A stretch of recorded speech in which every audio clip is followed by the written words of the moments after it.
What's happening, YouTube? How are you all doing? I hope you are all doing well. The market is moving. There is money to be made. Everything is going on. And we're actually going to look at something that's kind of taken the DeFi space by a bit of storm lately. And that is this project called BDP, or Big Data Protocol. And recently, Alameda, which is, Sam, FTX, that basically conglomerate, pretty much staked 1.1 billion on it.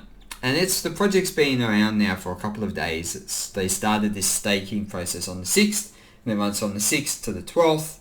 And basically you stake up one of 12 different tokens in 12 pools, and you receive rewards on that. The rewards are distributed equally between each of the pools per day. It's 2 million per day and so on. And some of the returns are quite high, and you're seeing a lot of people go into it, and there's actually quite a lot of total value locked up in it. And so this kind of caught my attention, and what it means for me is that, okay, well, what's happening here? What's the narrative? What's the story? And so digging into it, which is what we did here. So it's a marketplace for commercially valuable data.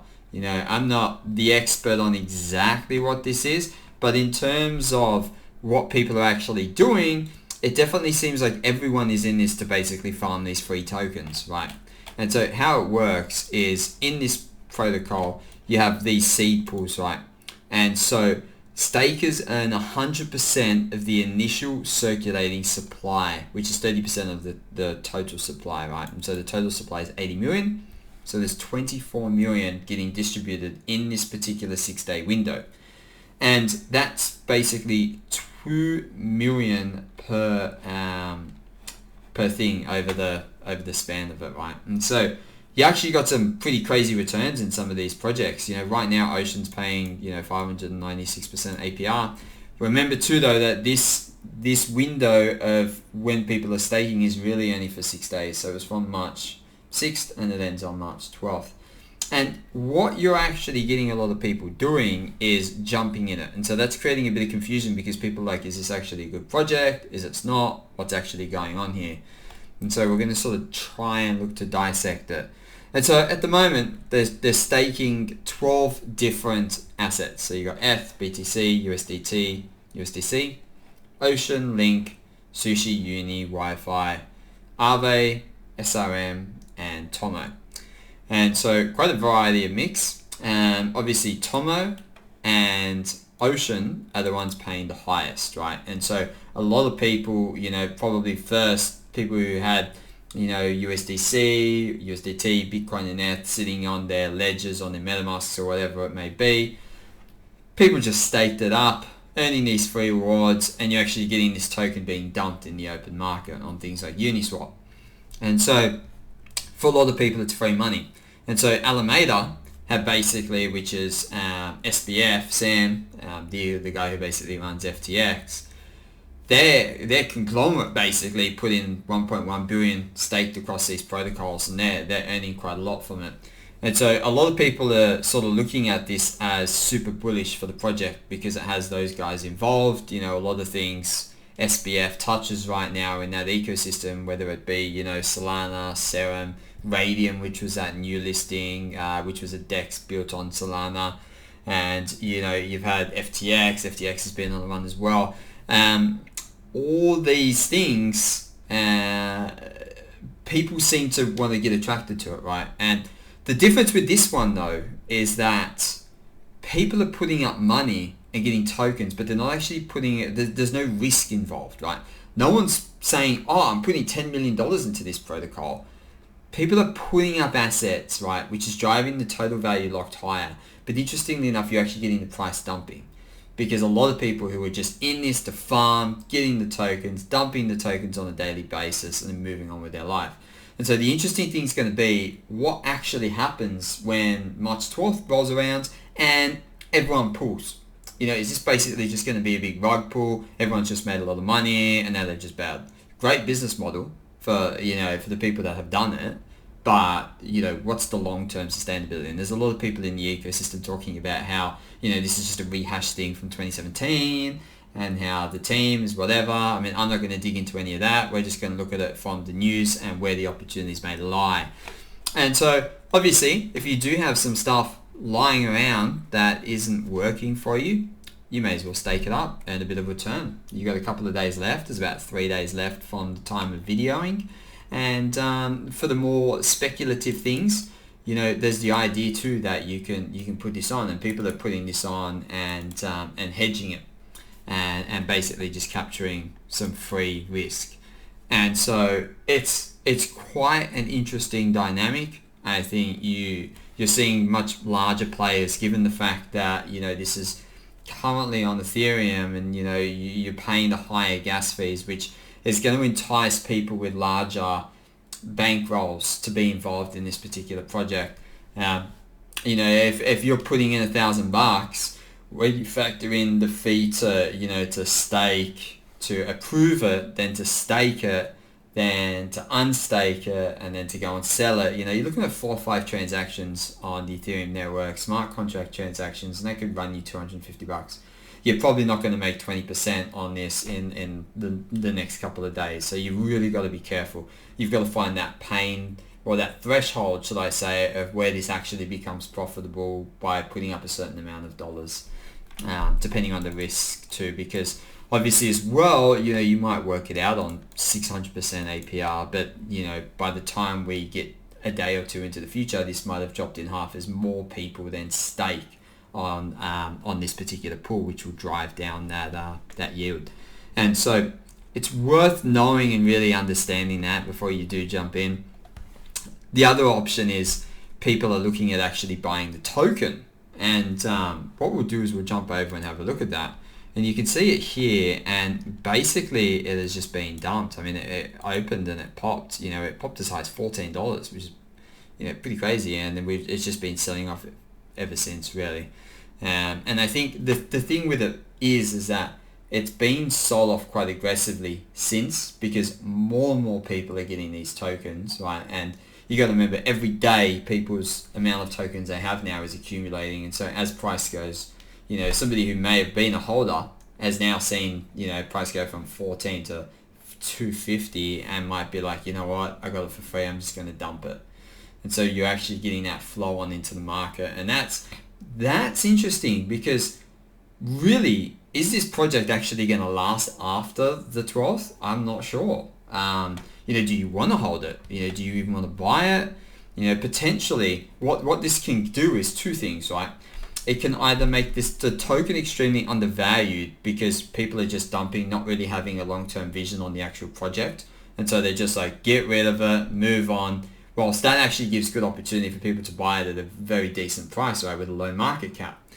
But the other side of it is maybe this is all a big sham, and it's not actually going to be anything, and as soon as everyone's done farming, everyone's just going to dump it down to basically zero and then move on. And so it's important to check out and watch the on-chain analytics, look at who's dumping, and we'll go through that in a minute. But what I want to touch on is that, you know, it has been sold off quite aggressively. You know, you can see the all-time high of 14.93 and the all-time low, which was about an hour ago. And so it has a max supply of 80 million. And so with that 24 million basically getting farmed over those few days, it does seem quite interesting. You know, if you kind of do the maths, 24 million at like $3, say, you know, that's a 75 million market cap. You know, if this is something that is associated with FTX and Alameda and was Solana, then maybe this is actually an undervalued project. However, approach with caution, do your own research.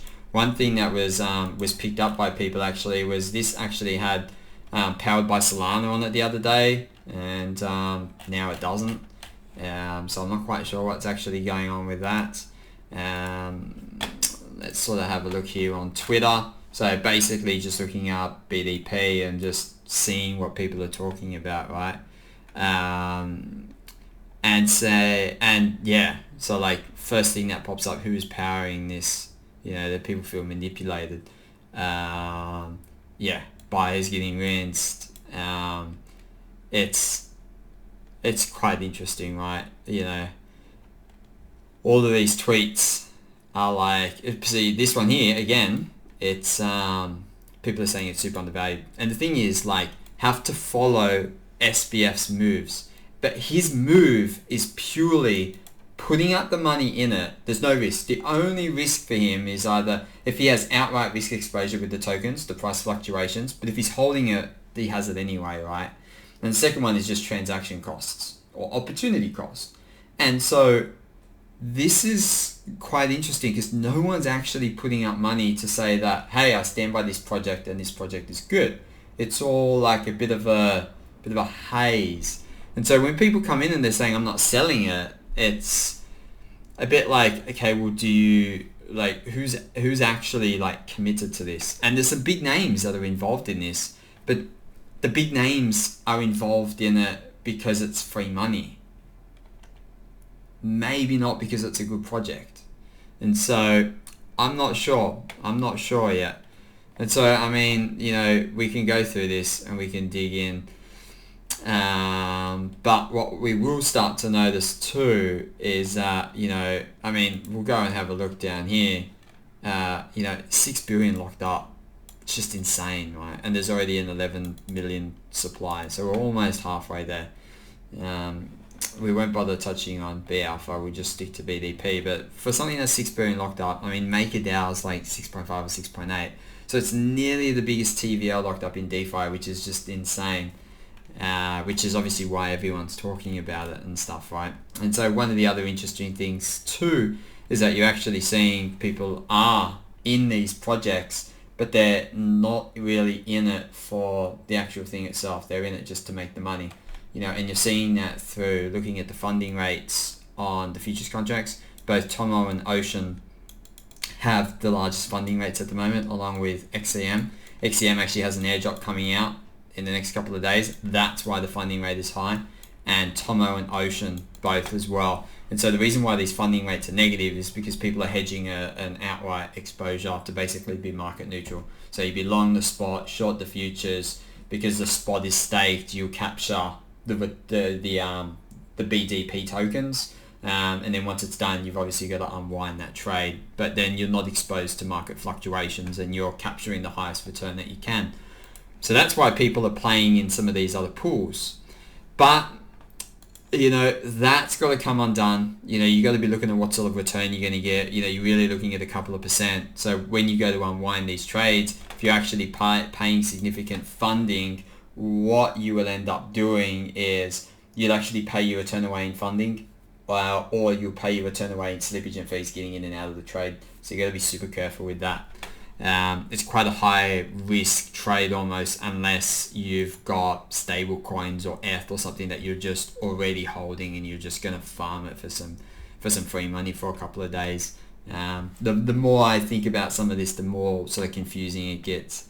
And I think Alameda's basically, you know, the fact that they got in there quite early and put up a large amount of money, people just flocked to it, everyone got on it, which, I mean, in one respect that drive down the yields a lot, but on the other side too, you know, we've got everyone talking about it, and I guess that's why we're doing this video today, right?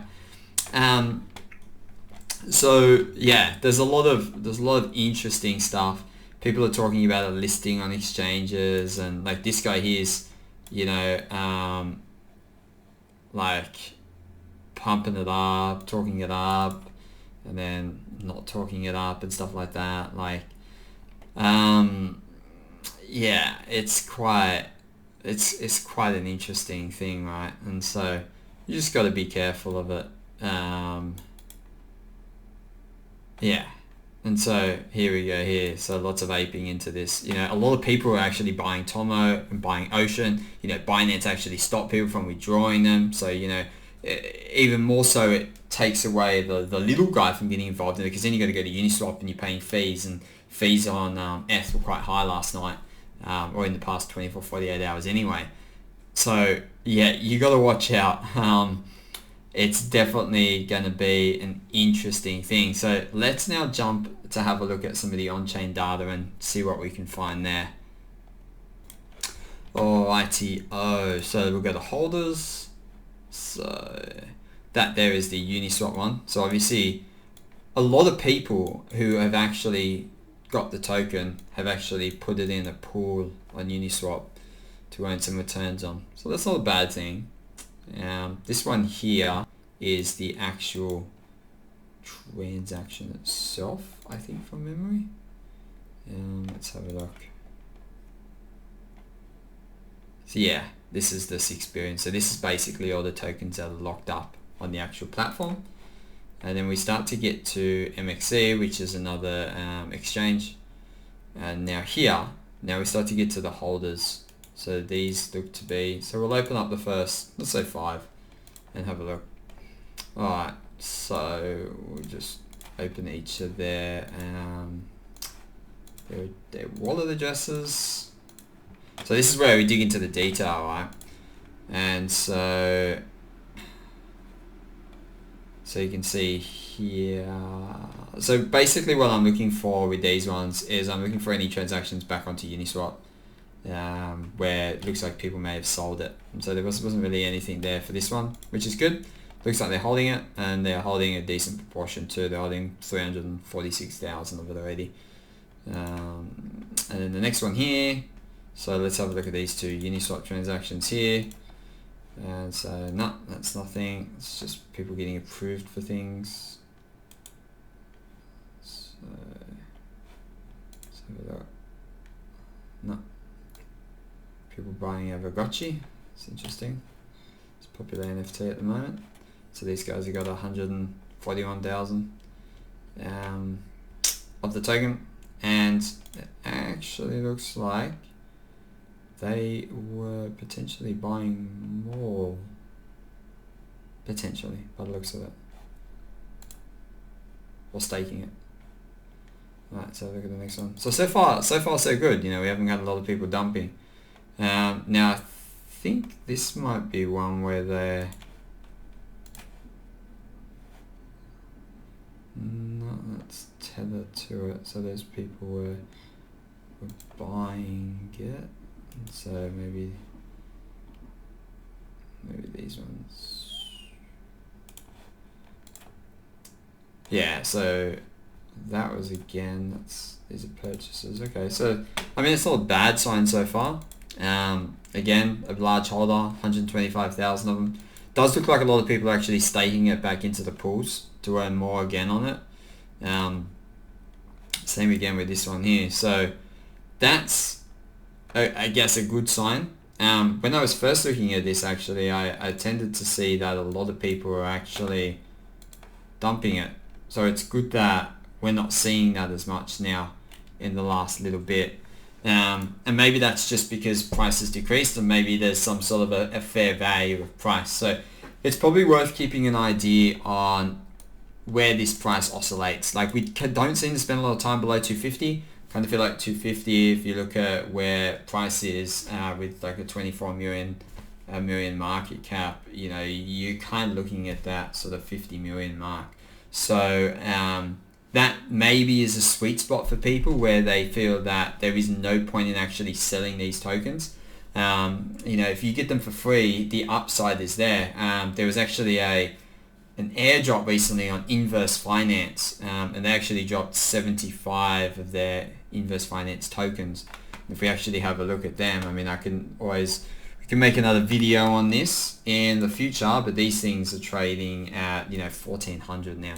So that was like it's like $100,000 airdrop, which is just out of this world.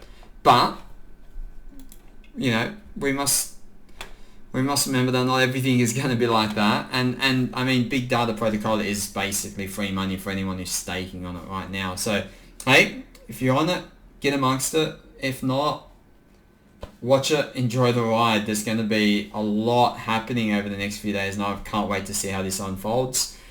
Hopefully you guys have learned something with this today, or it's at least piqued your curiosity around this particular project and what's out there.